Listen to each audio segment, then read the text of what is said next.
Well, what an interesting way to start the new arc. Hello everybody, today we're going to start with episode 32 of Kamen Rider Gotchard. So we start out with Clotho being angry about, being destroyed by Spanner a couple episodes ago. And Otropos say that she can't actually defeat the Riders as Clotho can't become Dread Type 3.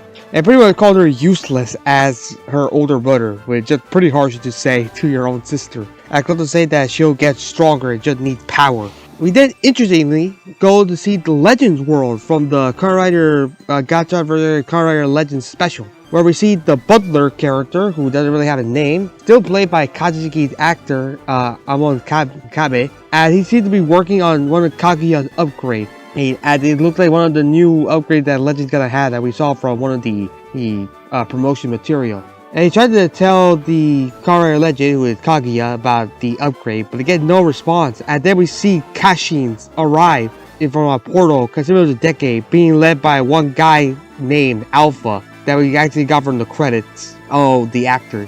Interestingly, Alpha is played by Yu Miyazama, who actually doesn't really have much credit in Rider, only playing a minor character in episode 22 of Revice. So yeah, this is his first time actually play somewhat of a major deal compared to his last role in Revice, but still, not much to say. Anyway, Alpha wants the upgrade that Legend has, but before he can get it, he actually escapes through another dimension, again with decades-like power, to open a portal. The Kashin and Alpha go after and chase it, pretty much worrying Butler. Meanwhile, we see Hotaro along with Sabi and Renge fighting Amalgam, which is pretty cool that we actually have a type of Villain of the Week formula again with them doing off-screen. It actually defeats it with a cool Rider kick. And pretty much get the Amalgam with using like Akumara Karis, which is, Alamo Kari, the fossil-like thing from the past. And we see this criminal, interestingly played by a well-known suit actor and writer, Hiroyuki Murooka, and probably butchered that name, I'm sorry. And he does, interestingly, is actually the first person to actually not stop fighting after losing the power of the monster. And just get back on and try to attack Sabi and Renge, but he actually gets stopped by both of them, and Sabi actually tying him up with biting him with on the metal power in the type of cuff. They then get a call from Minato congratulating them as Sabi is being trained to bind people just like Minato, and pretty much just proud of them. Then we see Lakis's Kyoka and Spanner enter as Rine wanted to speak with Lakis's personally. Our three main group actually walk back home as Renge say that lunch is on her, which pretty much excites everybody, until Clotho arrives and just kicks Hotaro like far away, as she pretty much wants to drive her and wants to fight for it. But it's actually pretty cool, nice out of suit fight sequence, which keep it in mind because there will be a lot of out of suit fight sequence happening throughout this episode, as he tells her to stop as Grion is gone, so why continue to fight? And it seems to make her doubt for a little bit. But then Alpha and the Kashins arrive as they want to eliminate Hotaro as he's pretty much Gotchard. As Hotaro, interestingly, tried to remember that he did seem to know who they are for the Legend special. You gotta remember that at the end of the special, like 2-part episode, he did lose his memory as they pretty much wiped his memory away and made him think it was a dream. And the Kashin there fight the gang. And it's pretty cool to see this out-of-suit fight between Hotaro, Clotho, Renge, and Sabi's actors, and as well as their double, fighting against the Kashin. As Clotho tries to use Type 3 again, hesitates a little bit before just going for it, then it starts to damage her. It actually starts to use the special red lightning. It was normal to show in Tokusatsu that it is damaging the user. So yeah, it is injuring her. And we then see that the monster from last episode in the ending comes out and actually uses some of his power to teleport for the Kashin's Alpha, Hotaro, and Clotho somewhere, leaving behind Sabi and Renge. And we see Hotaro wake up in a type of building which is just normally used in Tokusatsu as the door appears right in front of him. But before we get some exciting stuff, we then see Rine ask Lakis questions about Tropos as she wants to help her and can't abandon her. Like to say that Rine is too nice. They're not human because they're mostly dolls with no hopes or dreams created by alchemy. Speaking of that, Kyoko wonders if they can be human as she wants to study her. It gets really creepy and smile as she gets closer to her. Pretty much scary Lakase that she actually pulls out the Valvera's sword for to try to like keep her distant away. As she's still creepy trying to she wants to study her seriously. It just makes me funny. It reminds me of Kamen Rider Saber with Daishin. Kamen Rider Slash wanted to study Yuri. They should meet one day. They'll be best friends trying to study their own people. That'll be pretty funny to say. Hotaro struggles in the building as he tried to find something to do as the doors continue to appear from nowhere, leading him to different places. And it's kind of like a maze, pulling him back to the start where he started in the specific location, as the smartphone doesn't even know where they are. And even pretty funny to see the actors as they say, "Oh my gotcha." I don't know, it just threw me out of the loop. It was funny how out of place that feels. Clotho meets up with him as she wants to continue their fight, but then continues to show that she's still injured by the red electricity and can't really fight as Hotaro is getting concerned until the Kashins arrive and find them and all start to attack one another. But it has some pretty cool out of suit fight with Hotaro's actor showing how much he's improved from the beginning of the show where you barely fighting against one monster and now just taking on of Kashin. It's pretty cool. They actually see the out of suit between Hotaro and his stunt actor working together to like show that he actually had gotten better. But Clotho actually still struggling a little bit to fight against the Kashin, but still having a better time than Hotaro. It actually defeats some of them, knocking them down, but as the doors arrives again, with Hotaro dragging Clotho through it to make them run and flee from them. We didn't see the rest of the gang ask Lakase's question as she doesn't remember being born, only that she came after Atropo and Clotho. And Minato say that they are probably like clay dolls, like the rest of the clay dolls that were used to create the amalgam. And Kyoko thinks that they are homunculus, and they say that they are forbidden alchemy to create life. As Rina gets a message saying that Hotaro is missing. So yeah, we're gonna have to figure out what that means next episode or the episode after that to know more about them being homunculus. Seems pretty interesting stuff to just gloss over.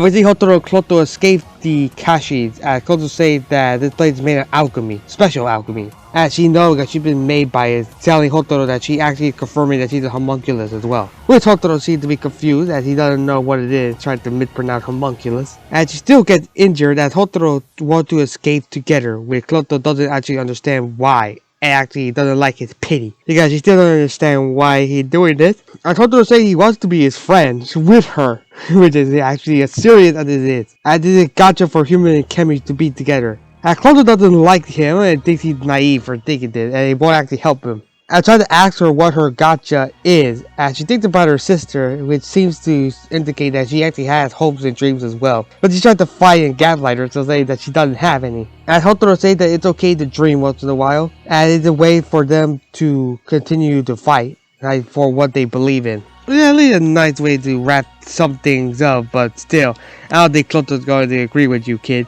We then have Alpha and his Kashin come out of a door as well, pretty much confirming that they didn't trap them either, as Alpha also say that they think that Hotaro and Clotho trapped them, and that they only want to fight Hotaro, not actually Clotho, as he actually has a relationship with Kaguya, Kamen Rider legend, and pretty much transformed into a Kashin as well, but actually having unique that he has a horn on his Kashin form. Now Hotaro turns into Gold Mechanicur, the big buff suit, all the way back from like episode like 7 to 10, somewhere around that during the field trip episode. Really cool that we haven't seen in a long time. It defeats some Kashin in a pretty cool way. Hey, and then as more come in, he actually transformed into UFO-X form. Defeats some more. It's actually pretty cool to see these old forms that we haven't seen in a while. As he takes Clotho with him to another door, it actually tells her that they should actually work together to escape from this place. Because at the saying goes, the enemy of my enemy is my friend. As she actually agreed and decided to work together with Hotaro, with also some more cool out-of-suit fight between Clotho and the Kashins, which is pretty cool to see.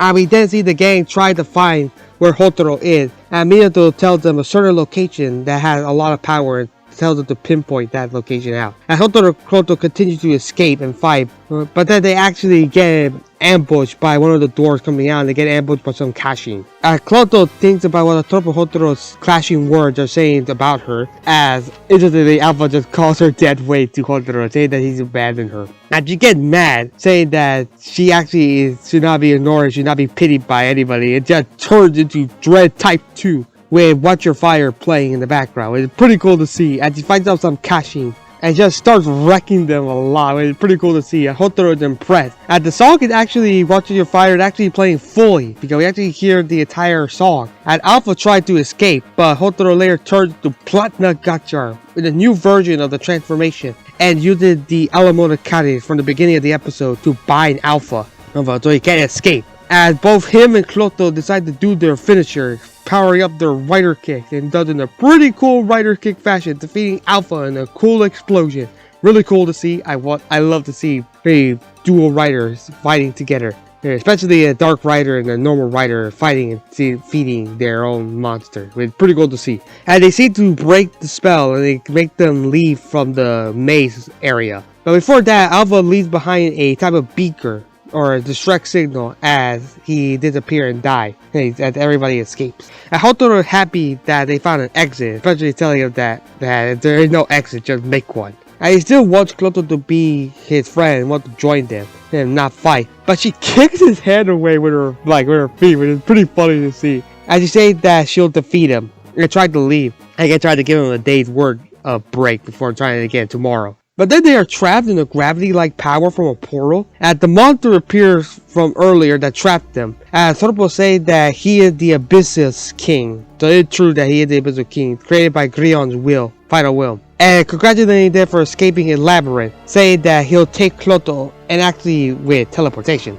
power, brings her to him, and actually decides to grant her her desire by giving her power. And we see her transform into a new form created by making something with magenta suit and some teeth around it to, add extra flair. Interestingly, not covering her face up, only covering like her mouth and nose, but still keeping her eyes and hair up. It was pretty cool to see how the suit is. It looks really cool. Really like the magenta and the pink and the black, how the teeth look. And actually pretty glad that her power up is actually not doing with anything to a rider form. It's actually still in a monster form, which is pretty cool to see. I really love to see it. It looks really cool. And she feels powerful with a cool voice filter. And it looks really cool as she decided to leave with both the Abyssal King and Atropos. Again, I love the suit. It looks really cool. I guess it means we have to use either Platinum Gotchard or we have to find a final form to defeat Clotho now. As the gang find Hotaro, wonder what happened, as wondering who the king was, but Hotaro is still just concerned about Clotho.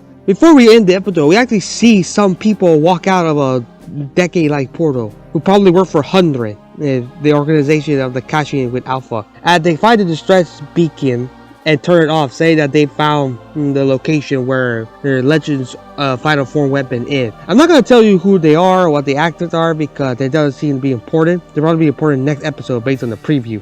As they say, they'll defeat Gotchard to take over the world at the episode end. Overall, this was a pretty good episode, much better than the last arc, finally getting back to the story. My only downside is that it seems to be taken over by a Kamen Rider Legend and special. It seems like it feels more like a Kamen Rider Legend episode rather than Gotchard for the most part in the background. But it still feels kind of Gotchard because we still have Clotho and Hotaro teaming up and then Clotho getting power up, which I am again glad it's not a rider form. It actually is a pure monster form, which I really like. I like that it actually remembered that there are some power-ups that doesn't need to be with Rider at all. And also pretty interestingly, the design showing only her eyes, the top part of her head. And it might lead to some pretty good expression about when she gets defeated or something. And we have introduction of the king. The king is now known to Hotaro. And Atropos is about to make more amalgam, which you'd like to see. I will say that some of the things that are concerning with Legend seem to be taking over Gotchard. Hopefully next episode just the last one for a while before we get more information about Kamen Rider Gotchard being its own show, because it'd be pretty concerning that Legend be taking over. Rating wise, they gave it 7.4 out of 10. What do you guys think? Do you like this episode or do you not? What do you think about Clotho getting power up and also the whole Legends thing happening in the episode? Leave a comment down below to talk more about Kamen Rider.